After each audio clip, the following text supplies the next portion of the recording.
예레미야 말씀의 마지막 설교 시간입니다.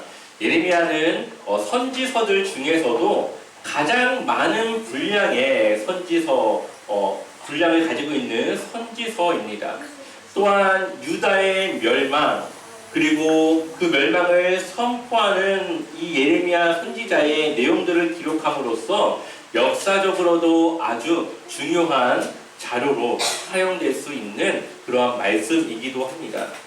그런데 왜 우리는 예레미야를 왜 썼는지, 그리고 이것을 누구에게 쓴 것인지 이것을 한번 다시 생각해 봐야 합니다. 그래야 이 예레미야의 말씀이 우리에게 어떠한 말씀을 주고자 했는지를 이해할 수 있기 때문이죠. 또한 그것을 이해하기 위해서는 오늘 예레미야서의 마지막 52장의 말씀을 이해하고 그것을 우리가 알아야만 이 예레미야서 전체의 내용을 왜 그렇게 썼는지를 우리가 이해할 수 있습니다. 대부분의 학자들은 이 예레미야서 52장의 말씀을 부록이라고 명합니다. 부록이라는 건 뭡니까? 추가된 것이죠. 이 책이 있는데 부록으로 뭔가가 하나가 더 껴져 있는 것을 부록이라고 합니다. 이것을 부록으로 보는 이유는 두 가지로 볼 수가 있는데요. 첫 번째는 오늘 읽었던 우리 본문의 내용을 보면은 여호야긴 왕이 감옥에서 석방된 이야기를 담고 있습니다. 우리 한번 다시 31절 말씀 읽어볼까요? 한 번 더 읽어보겠습니다. 유다 왕 여호야긴이 사로잡혀간 지 37년, 곧 바벨론의 애월 무르닥 왕의 주직 원년 12째 달 25째 날, 그가 유다의 여호야긴 왕의 머리를 들어 주었고 감옥에서 풀어 주었더라. 아멘. 이 여호야긴 왕이 감옥에서 풀려났던 때를 추정하기로는 대략 주전 562년으로 봅니다. 586년에 이 유다가 멸망했기 때문에 대략 24년 후에 이 여호야긴 왕이 왕위를 회복했다고 볼 수 있는 것이죠. 그런데 이때는 이미 예레미야 선지자의 활동이 끝났을 때입니다. 그리고 이때는 예레미야가 그러한 일들을 알지 못하던 그런 때이기도 합니다. 그런데 그러한 말씀들이, 그 이후의 말씀들이 기록이 되어져 있다는 것은 이후에 누군가가 그 내용을 추가했다라고 보는 것이죠. 또한 한 가지 더 그 이유는 51장 마지막 64절을 우리 같이 한번 읽어볼까요? 같이 읽어보겠습니다. 말하기를 바벨론이 나의 재난 때문에 이같이 몰락하여 다시 일어서지 못하리니 그들이 피폐하리라 하라 하니라. 예레미야의 말이 이에 끝나리라. 아멘. 예레미야의 말이 어떻게 되었다고요? 끝났다. 그러니까 예레미야의 활동은 이집트로 끌려가지 않습니까? 바룩과 함께. 근데 그때 선포했던 메시지를 끝으로 이 예레미야의 활동은 끝납니다. 그리고 그 메시지를 전하면서 이제 예레미야 51장에 예레미야의 말이 이에 끝나리라. 이걸로 사실은 예레미야 51장으로 예레미야가 준비했던 말씀은 끝났다고 보는 겁니다.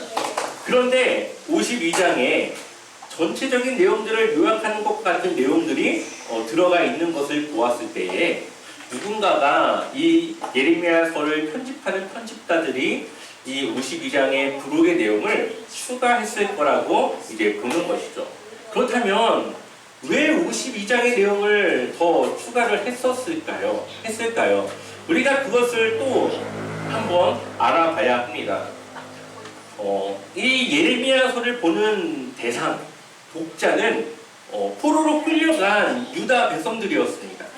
그러니까 그들에게 뭔가 메시지를 주고 싶었기 때문에 이 52장의 내용을 추가했다고 볼 수 있는 것이죠. 그래서 두 가지 이야기를 드릴 수 있습니다. 첫 번째는 예레미야가 그동안 전했던 말씀들이 하나님의 말씀이었고 그것이 그대로 성취되었다라는 것을 증명하는 내용들이 들어져 있습니다. 그래서 시드기야 왕의 그러한 몰락, 예루살렘 성과 성전, 그리고 왕과의 언약이 깨어진 그런 내용들, 여러 가지 내용들이 함축적으로 하나님의 말씀이 온전히 성취되었다는 것을 가지고 이것을 내용을 가지고 있죠. 그러니까 하나님의 말씀을 듣지 않아서 바빌론의 포로로 갔던 그들에게 무슨 얘기를 하고 싶은 겁니까? 하나님의 말씀을 들어야만 그들이 회복할 수 있다.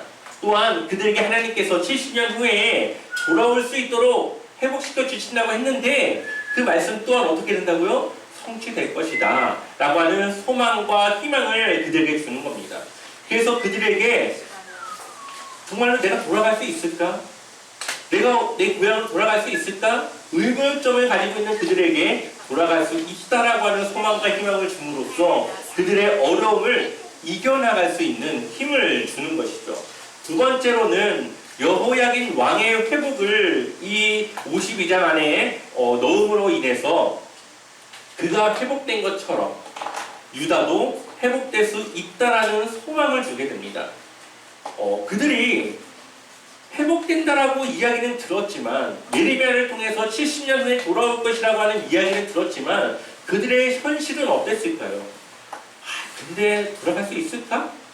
이런 생각을 했을 겁니다. 아무리 봐도 여전히 바벨론은 강대국이고 우리는 돌아갈 기미가 보이지 않고 소망도 없던 그들에게 갑자기 이 여호야긴 왕이 회복되는 것을 보면서 저렇게 왕도 회복되는데 우리도 회복될 수 있겠다. 그런 일이 가능하겠다라고 하는 그러한 마음을 주고자 했던 걸로 보입니다. 그래서 그들에게 도움이나마 힘이 될 수 있는 말을 그러한 메시지를 52장에 추가하여서 그들이 볼 수 있도록 한 것이죠. 그렇다면 52장의 내용이 어떠한 내용들을 담고 있는지를 한번 보도록 하겠습니다. 52장의 첫 번째 내용은 시드기야 왕가에 관련된 내용을 담고 있습니다. 왜냐하면 시드기야는 유다의 마지막 왕이었고 또한 시드기야 왕의 잘못된 선택으로 결정적으로 유다는 망하게 되었습니다. 시드기야 왕은 하나님의 말씀을 믿지 않았죠. 그리고 순종하지 않았습니다. 그리고 이것은 하나님 보시기에 악한 모습으로 보였습니다. 그래서 예레미야 52장 2절 말씀을 보면 그가 여호야김의 모든 행위를 본받아 여호와 보시기에 악을 행한지라. 그렇다면 이 시드기야가 본받았다고 하는 여호야김 왕은 어떤 사람이었을까요? 이 예레미야서를 보다가 보면은 우리야라고 하는 선지자가 나옵니다.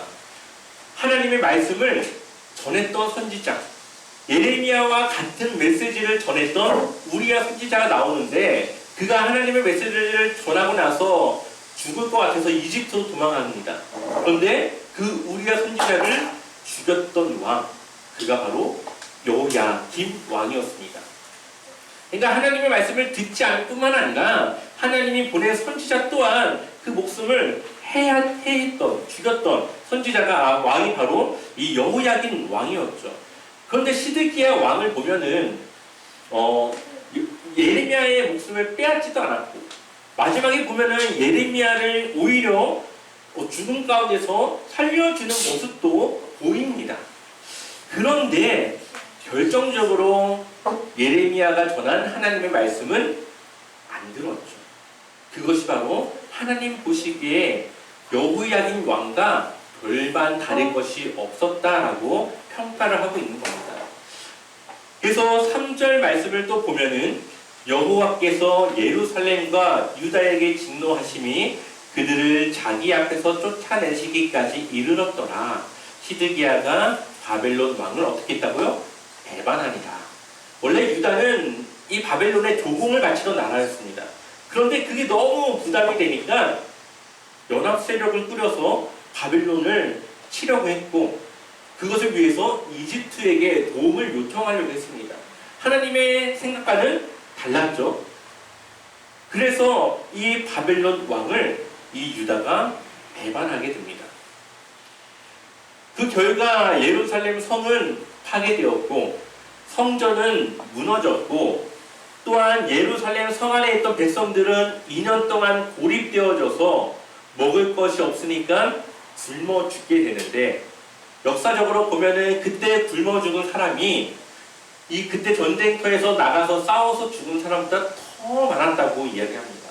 또한 먹을 것이 얼마나 없었으면은 오늘은 우리 애를 잡아먹고 내일은 너네 애를 잡아먹고 힘이 없는 아이들을 잡아먹으면서까지 생명을 유지해야 됐던 그런 시기가 바로 이때 이 예루살렘 성이 함락되던 시기였습니다.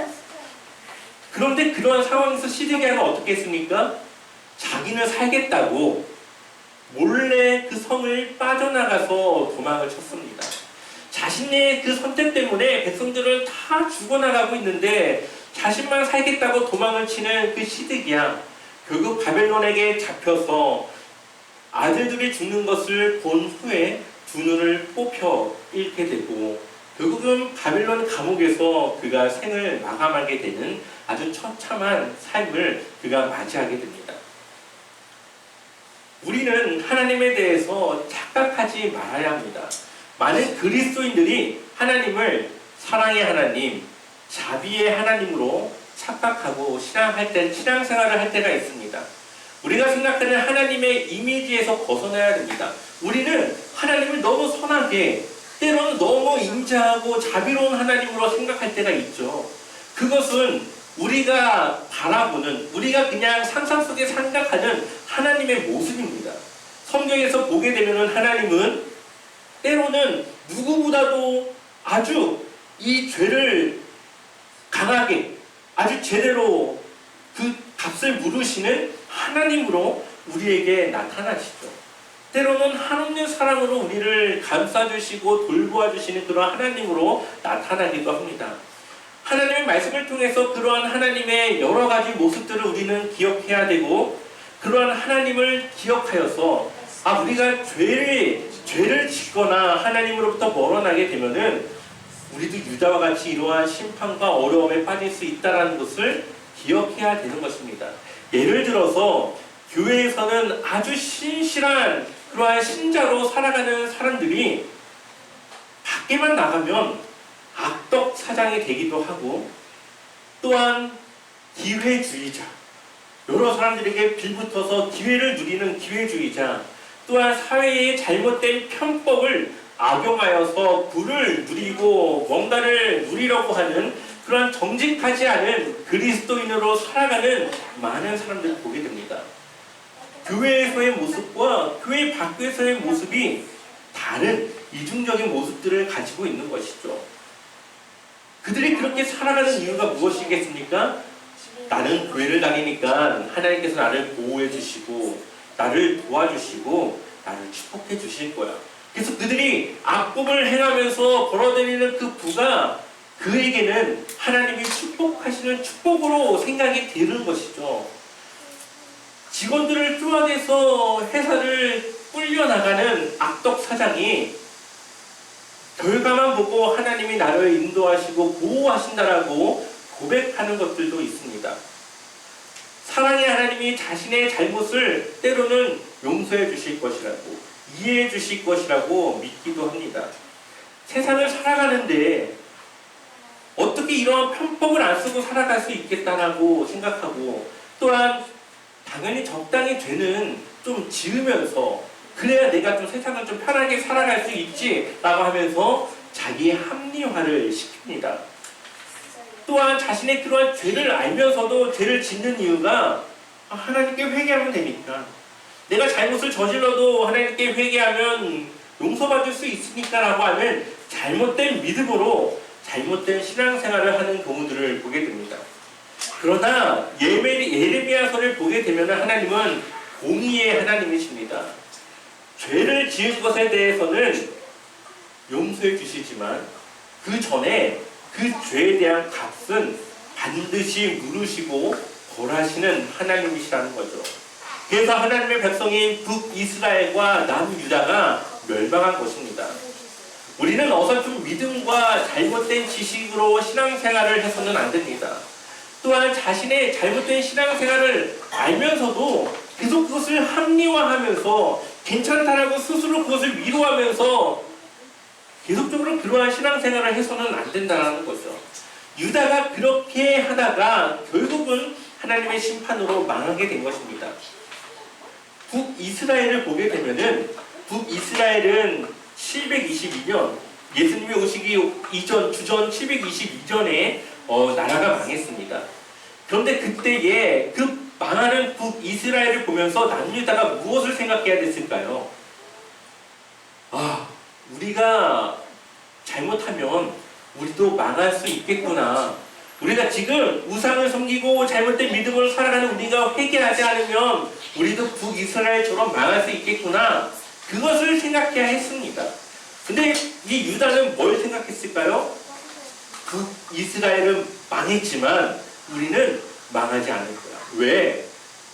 예루살렘 성이 우리에게 있고 그 성에 하나님의 성전이 있고 또한 다윗과 하나님이 영원히 그 자손을 그 왕위를 주시겠다고 약속하셨는데 그 다윗과의 약속이 우리를 통해서 이루어지고 있기 때문에 하나님은 우리를 지켜주실 수밖에 없어.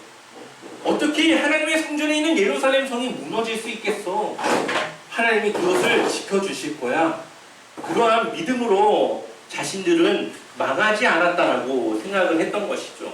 그 생각이 예레미야 시대까지 이어지게 되었고 결국 그 바뀌지 않은 그 생각 때문에 하나님은 그들을 벌하고 심판할 수밖에 없었다는 겁니다. 그러한 생각을 가진 이 당시의 유다의 백성들과 그 왕들은 예레미야가 아무리 하나님의 심판의 메시지를 던지고 예루살렘 성이 무너질 것이라고 말하고 하나님의 성전이 무너질 것이라고 말하지만 하나님과의 약속을 그렇게 믿고 있는 그들에게는 정말로 말도 안 되는 이야기로 들렸을 겁니다. 어떻게 하나님의 성전, 하나님의 임재하시는 그 성전이 무너질 수 있겠냐라고 그들은 생각했던 것이죠. 하나님이 거하시는 성전은 누구도 무너뜨릴 수 없다고 생각했던 것이 그들의 잘못된 믿음이었습니다. 그러나 결국 하나님은 그들의 잘못된 믿음을 다 부셔버리시고 유다를 망하고 포로로 잡혀가게 하십니다. 그들의 믿음대로 한 것이 아니라 하나님이 가지고 있는 공의로 그들을 심판하신 것이죠. 예루살렘 성이 파괴되고 성전은 무너졌고 시드기야 왕의 끝으로 왕의 혈통은 끊어지게 되었습니다. 우리 한번 예레미야 7장 3절과 4절 말씀 같이 읽어보겠습니다. 만군의 여호와 이스라엘의 하나님께서 이와 같이 말씀하시되 너희 길과 행위를 다르게 하라. 그리하면 내가 너희로 그릇에 살게 하리라. 너희는 이것이 여호와의 성전이라 여호와의 성전이라 여호와의 성전이라 하는 거짓말을 믿지 말라. 아멘. 3절 말씀을 보게 되면은 너희 길과 행위를 바르게 하라. 그러니까 너희가 믿는 것과 그 삶을 동일하게 하라는 것이죠. 그들이 하는 말과 삶을 동일하게 하라고 하는 것입니다. 그래야 그들이 그곳에서 살 수 있을 것이라고 말합니다. 4절을 보면 그들은 여호와의 성전이라고 외치지만 정작 그들의 삶은 여호와의 성전은 여호와의 성전이고 그들이 믿는 우상은 또 우상대로 있었습니다. 그들이 하는 말과 그들이 하는 행동은 전혀 달랐다는 겁니다. 그러니 그들이 여호와의 하나님의 성전이라고 하는 그런 거짓말을 더 이상 듣기 싫어하는 하나님의 그런 모습을 볼 수가 있습니다. 아무리 하나님이 주신 약속이 있다 하더라도 그에 따른 우리의 행함과 삶이 없다면 그것은 죽은 믿음입니다. 하나님이 아무리 약속을 해도 우리가 그 믿음에 합당한 삶을 살지 않으면 그 약속은 우리의 것이 될 수가 없습니다.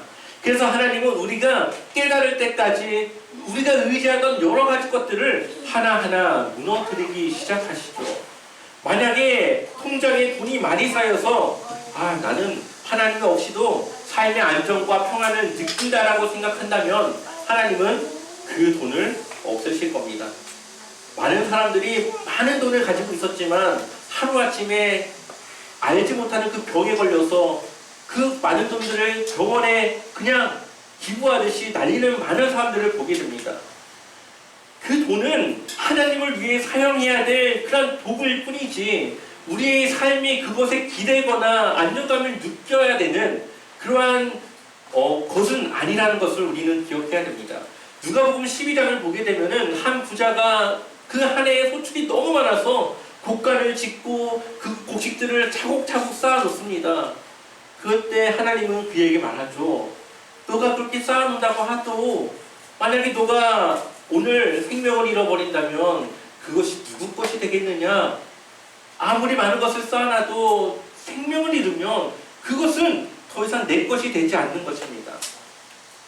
그 외에도 직장, 자신의 능력, 또한 친구, 가족, 또한 내가 좋아하는 운동, 기타 이런 것들이 하나님을 두 번째로 밀어내고 있다면 하나님은 그러한 것들 또한 누리지 못하게 하실 겁니다. 그래서 하나님을 바라볼 수 없도록 인도하시는 것이죠. 그래서 유다가 의지하려고 했던 이집트도 망했고 바벨론도 망했습니다. 하나님이 그 두 나라 모두를 심판했습니다. 그래서 어떠한 것도 의지하지 않고 하나님만을 바라보고 의지하도록 하시는 것이죠. 우리가 살아가면서 많은 것이 필요합니다. 그 중에 돈도 필요한 것 중에 하나죠. 그러나 그것을 삶을 살아갈 때 필요한 도구이지 우리는 그것을 삶의 목적으로 방향으로 놓고 살아가서는 안 된다는 겁니다. 앞에서 나눈 내용들은 유다의 잘못을 되돌아보게 합니다. 왜 시드기야 왕이 그렇게 되었고 왜 예루살렘 성이 무너졌고 왜 그들이 포로를 잡혀갔는지를 돌아보게 하는 그들의 잘못을 돌아보게 하는 것이죠. 그렇다면 이후에 나오는 여호야긴 왕의 회복은 그들에게 회복에 대한 소망을 주고 있는 것입니다. 우리 한 번 더 31절 말씀을 같이 읽어볼까요? 같이 읽어보겠습니다. 유다 왕 여호야긴이 사로잡혀간 지 37년 곧 바벨론의 애월 무로닥 왕의 즉위 원년 12째 달 25째 날 그가 유다의 여호야긴 왕의 머리를 들어주었고 감옥에서 풀어주었더라. 아멘. 왕이 포로로 잡혀가면 그 왕은 죽습니다. 왜냐하면 왕의 혈통이 있다라고 하는 것은 언제든지 누군가 반역자가 나와서 한 나라를 세울 수 있다라는 것이기 때문이죠. 그런데 여호야긴 왕은 감옥에 있다가 어떻게 됐습니까? 감옥에서 나올 뿐만 아니라 그를 왕의 자리로 회복시켜 주었습니다. 32절을 보니까 그에게 친절하게 말하고 왕으로서 대우해 주는 거죠. 그의 자리를 그와 함께 바벨론에 있는 왕들의 자리보다 어떻게 했어요? 높이고. 그러니까는 그의 왕의 자리가 낮지 않았다는 겁니다. 그가 죄수의 의복을 갈아입혔고 그의 평생 동안 항상 왕 앞에서 먹게 하였으며. 그러니까는 바벨론 왕과 동석해서 밥을 먹었다는 것은 한 나라의 왕으로서 동등하게 그를 대했다라는 것을 보여줍니다. 34절 그가 날마다 쓸 것을 바벨론의 왕에서 받는 정량이 있었고 그러니까 매달마다 월급처럼 정해진 돈을 받아서 그걸로 그가 생활할 수 있도록 그가 죽을 때까지 그것을 주었다는 겁니다. 여기에는 하나님의 놀라운 은혜가 숨겨져 있습니다. 여호야긴 왕의 회복은 이 앞으로 있을 유다의 회복뿐만 아니라 끊어졌던 다윗 혈통을 이어서 하나님과 다윗과 맺었던 다윗 언약이 여전히 유지되었고 이루실 것이라고 하는 메시지를 담고 있습니다. 시드기야를 끝으로 왕은 끝났죠. 더 이상 왕이 세워지지 않았고 시드기야 왕의 모든 아들들은 다 죽었기 때문에 왕을 이을 아들도 없었습니다. 그런데 하나님은 갑자기 이 포로로 끌려갔던 여호야긴 왕을 회복시켜서 그의 아들들을 통해서 그 혈통이 이어지게 하십니다. 이 여호야긴 왕은 하나님이 인정했던 요시야 왕의 아들이었습니다. 그리고 그 여호야긴 왕을 통해 다윗 왕조가 이어져 나가고 그의 혈통으로 누가 왔을까요? 예수 그리스도가 오신 것이죠. 마태복음 1장 11절과 12절을 읽어볼까요? 함께 읽어보겠습니다. 바벨론으로 사로잡혀 갈 때에 요시야는 여호야와 그의 형제들을 낳습니다. 바벨론으로 사로잡혀간 후에 스알디엘을 낳고 스알디엘은 스룹바벨을 낳고 아멘. 여기서 말하는 여호냐는 여호야긴 왕의 다른 이름입니다. 그러니까 요시야는 여호냐와 그의 형제들을 낳았다는 것은 누구를 강조하는 거예요? 여호야긴 왕을 강조하는 것이죠. 또한 이 여호냐의 이 손자 스룹바벨이 나중에 이 포로에서 귀환해서 예루살렘 성을 재건하는 그 일을 합니다. 예루살렘 성전을 재건하는 일을 그가 주도해서 합니다. 물론 이 유다의 포로들이 귀환하고 나서는 이스라엘의 왕이 세워지지 않았습니다. 그렇지만 하나님은 그 혈통을 통해서 마침내 하나님이 약속했던 이 예수 그리스도를 그의 혈통을 통해 나오도록 이 세상에 오시도록 하신 것이죠. 살고자 했던 시드기야는 결국은 감옥에서 최후를 맞이했고 바벨론으로 끌려가 죽을 것 같았던 여호야긴 왕은 하나님이 회복해서 그가 왕의 자리를 앉게 하십니다. 모든 것이 하나님의 뜻대로 또한 하나님이 이루시는 대로 되는 것이죠. 결국 예레미야서를 통해서 포로 생활을 신조라는 유다 백성들에게 주고자 했던 메시지는 하나님의 말씀은 반드시 성취된다는 것을 이야기하는 것입니다. 그래서 앞으로 이루어질 하나님의 말씀, 그것은 다시 이 땅에 오실 예수님에 대한 말씀입니다. 성경은 많은 이야기를 담고 있지만 많은 것은 다 성취가 되었고 앞으로 이 땅에 오실 예수님에 대한 말씀만이 성취될 것을 기대하고 있습니다. 그래서 오늘 이 시간 우리가 기억해야 될 말씀을 함께 보고자 합니다. 누가복음 21장 10절과 11절을 보게 되면은 또 이르시되 민족이 민족을 나라가 나라를 대적하여 일어나겠고 곳곳에 큰 지진과 기근과 전염병이 있겠고 또 무서운 일과 하늘로부터 큰 징조들이 있으리라. 아멘. 이 말씀은 1차적으로는 AD 70년에 로마에 의해서 예루살렘 성이 무너질 것이라고 하는 그 사건이 있기 전에 이러한 일이 있을 것이라고 하는 징조들을 이야기하신 겁니다. 그러나 이것을 좀 더 넓게 적용하면은 예수 그리스도께서 이 땅 가운데 오시기 전에 이제 그가 곧 오실 것이라고 하는 알리는 징조들이 있을 것인데 바로 큰 지진과 기근과 전염병 또 무서운 일과 하늘로부터 큰 징조와 민족과 민족이 나라가 나라를 대적하는 일들이 일어날 것이라고 하는 그러한 내용을 담고 있는 것이기도 합니다. 이러한 일들이 일어날 때는 이제 곧 출산을 해야 되는 이 임산부가 진통을 겪는 그것을 통해서 이제 곧 아이가 나올 것이라고 하는 것을 생각하듯이 바로 이러한 일들을 통해서 이제 곧 예수님께서 오실 거구나라는 것을 우리로 하여금 깨닫고 준비할 수 있도록 그러한 사인을 주시는 것이죠. 그래서 이 누가복음 21장 31절을 보면 이와 같이 너희도 이러한 일들이 일어나는 것을 보거든 하나님의 나라가 가까이 온 줄로 알아라. 32절을 보면 내가 진정으로 너에게 말한다. 이 세대가 끝나기 전에 이 모든 일이 다 일어날 것이다. 우리 한번 33절부터 36절까지 좀 길지만 함께 읽어보겠습니다. 하늘과 땅은 없어질지라도 내 말은 절대로 없어지지 않을 것이다. 너희는 스스로 조심해서 방탕과 술 취함과 세상살이의 걱정으로 너희의 마음이 짓눌리지 않게 하고 또한 그날이 덫과 같이 너희에게 닥치지 않게 하여라. 그날은 온 땅에 사는 모든 사람에게 닥칠 것이다.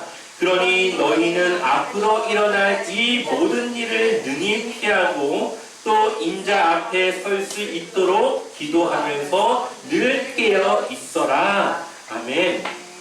이제 곧 예수님께서 오실 것을 이러한 징조들로 보여줄 테니까 너희는 세상에 빠지지 말고 하나님께 기도함으로 깨어 그가 오실 것을 준비하고 있으라고 하는 말을 전하고 있습니다. 얼마 전에 일본에서 큰 지진이 일어났습니다. 그리고 엄청난 큰 대지진이 일어날 것을 예상하고 있습니다. 물론 그것이 올지 안 올지는 모르지만 이러한 지진들이 대만에서도 일어났고 일본에서도 일어났고 우리나라에서도 요즘은 최근 들어서 그러한 지진들이 발생하고 있습니다. 이러한 징조들은 모두 예수님께서 곧 오실 것을 우리로 하여금 기억하게 하는 그러한 징조들이라고 볼 수가 있는 것이죠.